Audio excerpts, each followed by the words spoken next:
Hello everybody. Today I'd like to talk about difficulty in modern video games as well as the gaming culture that has arisen around challenging games. There won't be any significant plot spoilers for any game in this video. Difficulty selection is a common, almost universal feature in modern video games. It's very rare to come across a game that doesn't offer an easy mode for new players and a hard mode for veterans.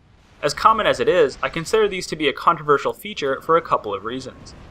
First, balancing video games, even in a single difficulty mode, is hard. Very few games, even purely linear games, can know exactly the state the player will be in at any given time. Everything from maximum health, equipment, skill level, and even general game knowledge will differ from player to player.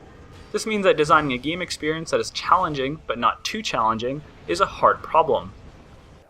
One way game designers solve this is by de-emphasizing technical difficulty. Technical difficulty refers to difficulty that tests the player's technical skill, like their timing and coordination. Technical difficulty is less about what you do than how you do it.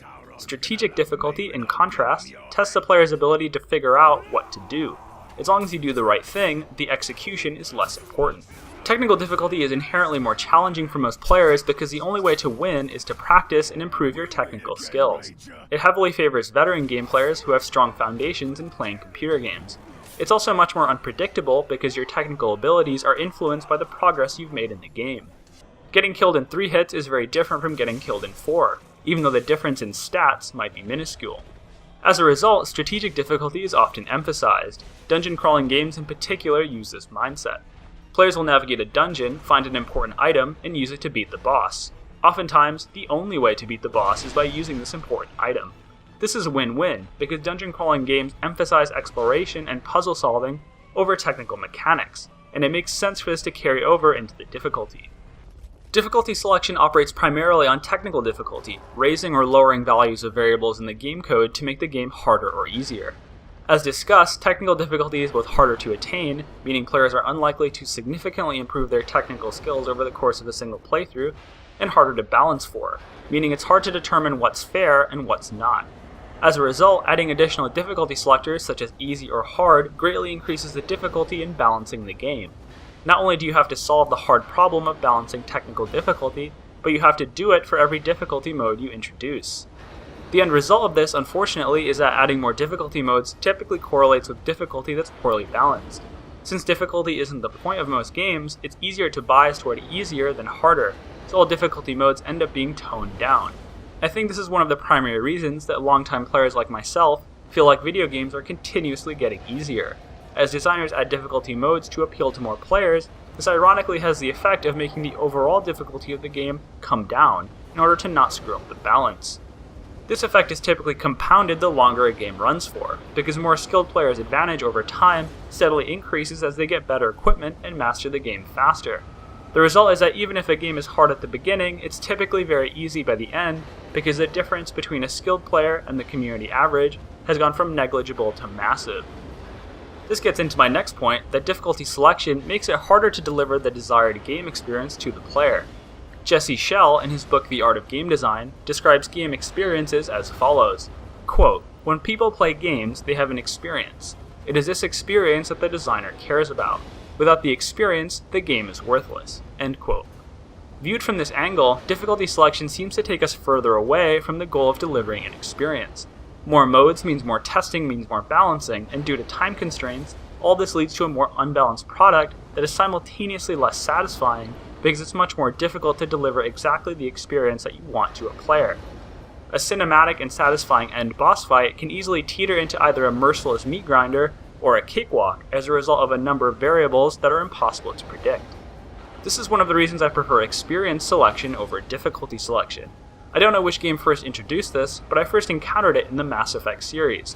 While Mass Effect does have standard difficulty modes, it also has something called narrative mode.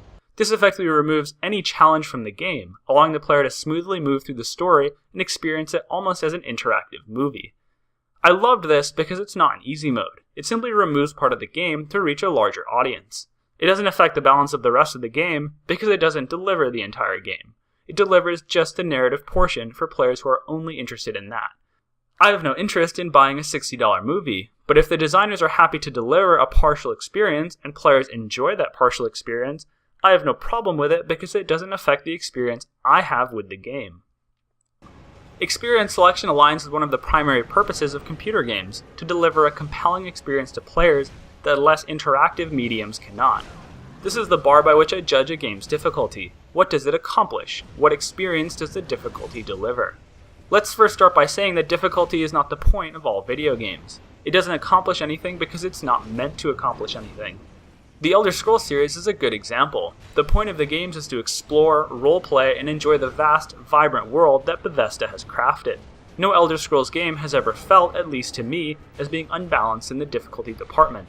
Nothing is ever hard, yet nothing feels too easy either, because challenge is not the point. This challenge is the main way difficulty is used in most games. Human beings naturally enjoy growing, learning, and solving problems. Overcoming obstacles is an inherently pleasurable activity, as anybody who's ever heard the term productive procrastination can attest. Adding some measure of difficulty to games helps deliver the desired experience to gamers because it satisfies that inherent human need to not get bored. Some degree of failure, however minor, keeps things interesting. Just trying to accomplish this, as discussed, is fairly hard. However, since difficulty is not used by most video games as a primary mover of delivering the desired experience, adding a sprinkle of it just to prevent players from getting bored is pretty reasonable. Game designers want players to experience something, and mostly avoid using difficulty to achieve this experience. Ironically, difficulty in most games is an obstacle, a problem to be solved for many game designers rather than a first-class feature. This is not always the case, and difficulty is sometimes used as a standalone feature to help deliver the game's experience. For instance, arcade games use difficulty as a simple way to add a social vibe to the game. A loss meant handing over the controls to your friends. People competed to get to the top of the leaderboards. Games got harder the longer you played, ensuring that you would eventually fail and put in more quarters. The Dark Souls series is a more modern example. Hidetaka Miyazaki, the director of Demon and Dark Souls, had this to say in a 2009 interview with Game Informer, quote, "Having the game be difficult was never the goal. What we set out to do was strictly to provide a sense of accomplishment." End quote. Rather than simply preventing the player from getting bored, the Souls series actively tries to reward them through its difficulty system. This has been particularly controversial in Dark Souls 2, which is viewed by some as having an unfair difficulty level. Circling back, we can define unfair as a difficulty detracting from the compelling experience that the game is trying to deliver. I could spend an entire video talking about where I think the difficulty in Dark Souls 2 is unfair, so I'll just summarize. I think the difficulty doesn't work when it's introduced for the sole purpose of making the game difficult, sometimes called artificial difficulty. I don't think this works because it doesn't accomplish anything. It's not delivering a compelling experience. When the difficulty is used to deliver a sense of accomplishment, it works great. And in my view, this is how the difficulty generally works in Dark Souls 2, even if not always. One of the highlights of the Souls series is its use of so-called organic difficulty. Organic difficulty simply means that you can adjust the game's difficulty through your own actions, rather than adjusting a difficulty selector. I like to play through Dark Souls 2 in the company of champions, which makes the game slightly harder, but I don't like to go into extra new game cycles because I think the extra enemies are cheap. This is just one of many, many ways to organically change the difficulty of the game. Organic difficulty is a fantastic way of handling difficulty because it reduces the burden on game designers to balance the game or add additional difficulty selectors. Many players respond to this by noting that if something is in the game, it's intended to be used. This is most often used to justify the use of exploits or cheats in video games. To me, this misses the entire point of playing computer games. As discussed, the point is to experience something. If an item in the game prevents you from getting that experience, then you should just not use it. For instance, I typically don't use a shield in Dark Souls 2 because it makes the game too easy for me. But that doesn't mean I don't carry one around, because occasionally the game gets hard in a way that feels cheap or arbitrary to me. You could argue that cheap and arbitrary difficulty ought to be fixed, and I'd agree, but I'm not going to limit my enjoyment of a fantastic game because it's not absolutely perfect, and the fact that the game gives me options is positive and noteworthy. This is a good lead-in for the concept of difficulty as a social currency. Many games use leaderboards to instill a sense of competition and add replayability, but this is a little different from using it as a social currency. A common example of difficulty as social currency is the phrase "get good," often used in response to players who express problems getting through a particular area, or are generally critical of a game's difficulty. Players who use this phrase are not actually telling players to improve their skill level. After all, as has been discussed at length, there are many factors that affect how difficult any portion of the game is, separate from a player's technical skill, particularly in the Souls series. This phrase is instead used to subtly enhance the speaker's social standing, in that by telling others to get good, The speaker is implying that they have already gotten good and have not earned some social standing as a result. To me, get good neatly describes how difficulty is misunderstood. It implies that difficulty is good for its own sake. It makes no attempt to acknowledge the point of why the difficulty is there. My sense of accomplishment comes from playing the game in a way that makes the game just hard enough for me. Your sense of accomplishment will come from making the game just hard enough for you. The Souls series simply raises the minimum difficulty bar, ensuring that the majority of players get a sense of accomplishment from its level of difficulty.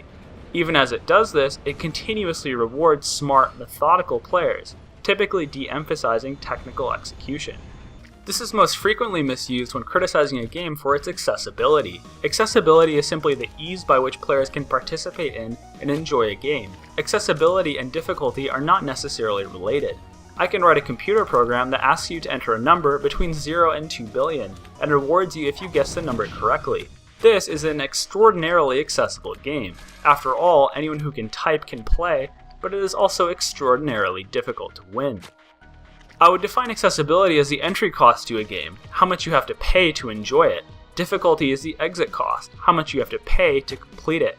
Highly accessible games can be very hard, and very easy games can have very low accessibility.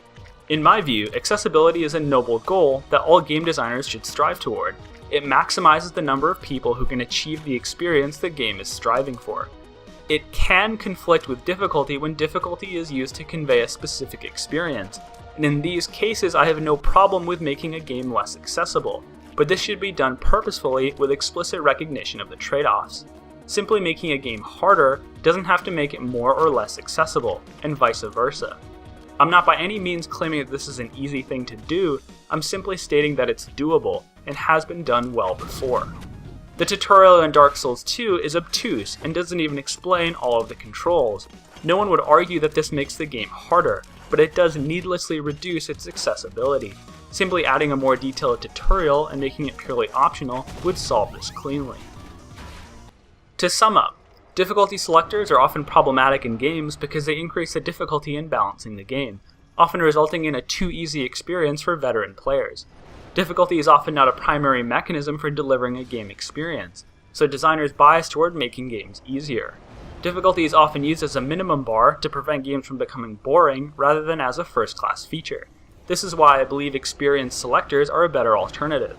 They reduce the burden of balancing a game while still opening it to a wider audience. Difficulty can be used to deliver a specific experience, such as a sense of accomplishment. Difficulty and accessibility are not necessarily at odds with each other, and I believe that this is only widely believed due to the desire of many players to use difficulty as a kind of social currency. That's it for today. I'll see you guys next time.